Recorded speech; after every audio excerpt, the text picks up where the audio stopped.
各位叔叔阿姨，咱们是不是都觉得血糖高就是因为吃多了糖？逢年过节不敢吃月饼，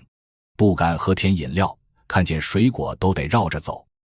但今天老赵要告诉大家一个颠覆认知的真相，血糖失控真不一定是甜食惹的祸，真正让血糖悄悄飙高的是一个你每天都在做却从来没当回事的习惯，你知道是什么吗？先给大家说个真实的事儿，我邻居王阿姨今年62岁，5年前查出糖耐量异常，从那以后就把甜食彻底戒了，家里做饭从不用糖，水果只敢吃一点点柚子，草莓，就连米饭都改成了糙米饭。按理说这么注意吃，血糖应该稳得很吧？可上个月体检，她的空腹血糖竟然到了 7.2， 直接被诊断为糖尿病。王阿姨特别委屈，她拉着我的手说：“老赵，我这5年一口糖都没碰过，怎么还会得糖尿病啊？”其实像王阿姨这样的情况，我在门诊见得太多了，很多叔叔阿姨把控制血糖的重点全放在了戒糖上，却忽略了一个更关键的问题，这个问题才是导致血糖失控的隐形杀手。那这个每天都在做的让血糖飙高的习惯到底是什么呢？答案就是长期吃精致碳水化合物，吃的太多，而且吃错了方式。可能有叔叔阿姨要问了，什么是精致碳水化合物啊？说的简单点，就是那些经过精细加工，吃起来口感细腻、消化快的主食，比如白米饭、白面条、白馒头、白面包、油条、油饼，还有各种糕点、饼干、薯片这些零食。大家可别小看这些食物，它们对血糖的影响比你吃一块巧克力、喝一杯甜饮料还要厉害。为什么精致碳水化合物会让血糖飙高呢？咱们用大白话解释一下，咱们吃进去的主食最终会被身体分解成葡萄糖进入血液里，让血糖升高。而精致碳水因为加工的太细，里面的膳食纤维都被去掉了，就像一条没有红绿灯、没有限速的高速公路。葡萄糖可以一路畅通无阻地进入血液，血糖自然就会像坐过山车一样，一下子就冲上去了。而粗粮、杂豆这些未精制的碳水，里面有丰富的膳食纤维，就像在高速公路上设置了很多红绿灯和减速带，葡萄糖进入血液的速度会变慢，血糖就不会升得那么快、那么高。给大家举个例子，有位姓张的叔叔，今年58岁，平时最爱吃白米饭，一顿能吃2大碗，早上要么吃白馒头就咸菜，要么吃油条配豆浆。他总说我不爱吃甜的，就爱吃主食，吃着踏实。他体检的时候，空腹血糖一直徘徊在 6.5 左右，属于糖尿病前期，但他没当回事，觉得只要不吃糖就行。直到去年，他突然出现了口渴、多尿的症状，去医院检查，空腹血糖已经到了 8.1， 糖化血红蛋白也超标了。我给他做饮食指导的时候，让他把一半的白米饭换成糙米、燕麦、杂豆，比如煮饭的时候用一半白米加一半糙米、红豆、绿豆，馒头换成全麦馒头，面条换成荞麦面。仅仅3个月，他的空腹血糖就降到了 5.9， 口渴的症状也消失了。这就是因为他减少了精致碳水的摄入，血糖才慢慢稳定下来。但很多人不知道的是，咱们50岁以上的朋友，身体代谢本身就变慢了，胰岛素的分泌能力也不如年轻人，对血糖的调节能力本来就弱，这时候如果还天天大量吃精致碳水，就相当于给身体的血糖调节系统雪上加霜，长期下来，胰岛素就会累垮，慢慢变得不敏感，也就是咱们常说的胰岛素抵抗。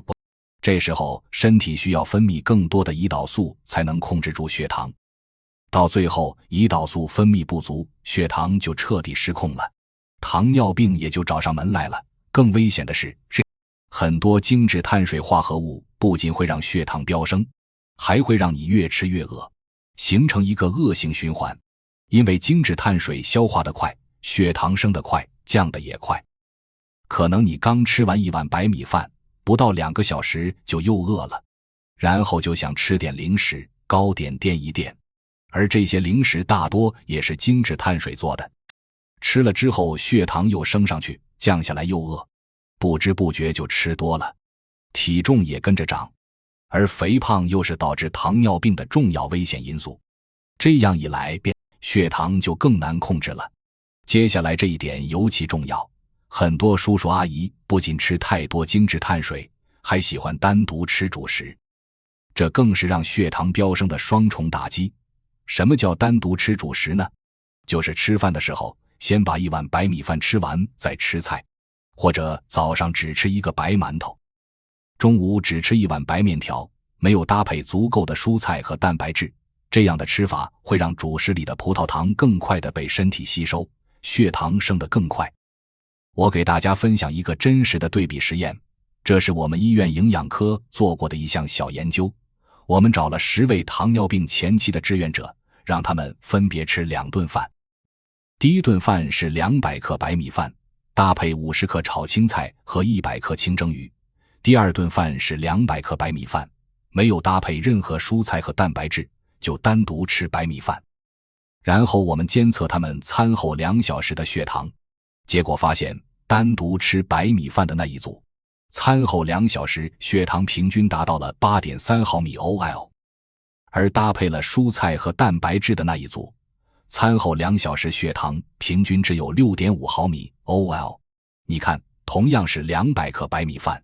只是因为搭配不同，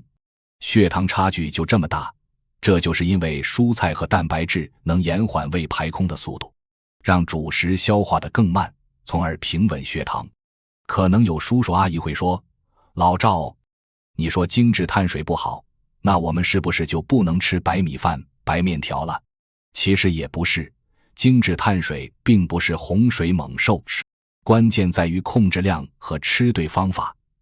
咱们50岁以上的朋友，每天主食的摄入量大概在200到300克之间，这其中精致碳水的比例最好不要超过1半，剩下的可以用粗粮、杂豆来替代。比如煮饭的时候用糙米、燕麦米、藜麦、红豆、绿豆、鹰嘴豆这些，和白米混合在一起煮，做成杂粮饭。吃面条的时候选择荞麦面、全麦面，或者在面条里加很多蔬菜和鸡蛋。瘦肉、吃馒头、面包的时候选择全麦的，无添加糖和油的。说到这里，就必须给大家分享几项权威的医学研究，让大家更清楚精致碳水和血糖的关系。2018年，美国临床营养学杂志发表了一项针对50岁以上中老年人的研究，研究跟踪了8年，涉及近2万名参与者。结果发现，每天吃精致碳水化合物最多的人，患2型糖尿病的风险比吃的最少的人高出了 60%， 而每天吃粗粮、杂豆等全谷物最多的人，患2型糖尿病的风险则降低了 34%。 还有一项发表在《柳叶刀》上的研究，研究人员对全球18个国家的13万人进行了调查，结果显示，精致碳水化合物摄入过多是导致中老年人血糖升高、糖尿病发病的首要饮食危险因素，其危害甚至超过了高糖饮料和甜食。这些研究都充分说明，控制精致碳水的摄入，对于预防血糖失控、降低糖尿病风险，比单纯戒糖更重要。我再给大家说一个门诊的案例。李阿姨今年65岁，有糖尿病家族史，她自己的空腹血糖一直是 6.3 左右，属于糖尿病前期。她听别人说不吃主食能降血糖，就开始刻意少吃甚至不吃主食，结果不到1个月就出现了头晕乏力、心慌的症状。去医院检查，血糖虽然降到了 5.8， 但出现了低血糖的情况，而且因为营养不均衡，免疫力也下降了，感冒了好久都没好。其实这种做法是错误的，主食是身体的主要能量来源，完全不吃主食，不仅容易导致低血糖，还可能因为能量不足，让身体分解蛋白质和脂肪，对肝脏和肾脏造成负担。所以控制血糖不是不吃主食，而是要选对主食，控制量，吃对方法。那咱们日常生活中具体该怎么预防血糖失控，正确吃主食呢？老赵给大家总结了几个简单好操作的方法，大家记下来就能用。第一个方法，主食粗细搭配，比例至少1:1，也就是说你吃一碗主食，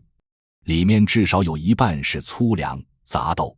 比如煮白米饭的时候加入糙米、黑米、燕麦米、藜麦、红豆、绿豆、芸豆等，这些食材在超市都能买到。提前泡几个小时和白米一起煮，口感也很好，不会觉得难以下咽。比如做馒头的时候，用一半全麦粉加一半普通面粉，或者在面粉里加一些玉米面、荞麦面，这样做出来的馒头膳食纤维丰富，对血糖更友好。第二个方法，改变吃饭顺序，先吃蔬菜，再吃蛋白质，最后吃主食。很多叔叔阿姨习惯先吃主食，觉得垫肚子，但这样最容易让血糖飙升。正确的顺序应该是吃饭的时候先吃足量的蔬菜，比如绿叶菜、黄瓜、西红柿这些，然后吃一些蛋白质食物，比如鱼、肉、蛋、豆制品，最后再吃主食。这样做的好处是，蔬菜和蛋白质能先占据你的胃，延缓主食的消化吸收，让血糖升得更平稳。我有个患者就是坚持改变吃饭顺序，3个月后，餐后2小时血糖从 9.2 降到了 7.1， 效果非常明显。第三个方法，控制主食的量，用小碗盛饭，不要暴饮暴食。咱们50岁以上的朋友，每餐主食的量大概在1个拳头大小左右，具体可以根据身高、体重和活动量调整。比如平时活动量少的叔叔阿姨，每餐主食量可以少一点，大概小半碗；活动量多的可以适当多一点，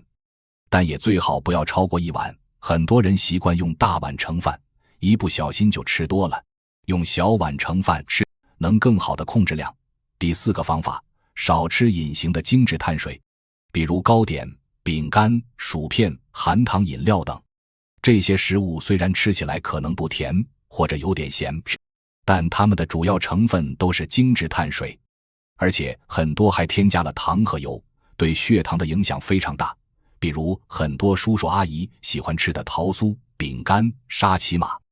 还有年轻人爱吃的薯片、方便面，这些都是血糖杀手，平时一定要少吃，最好不吃。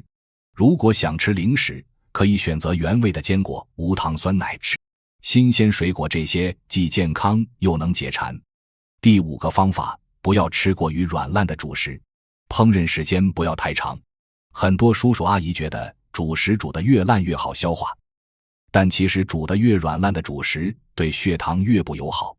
比如白粥，煮的时间越长，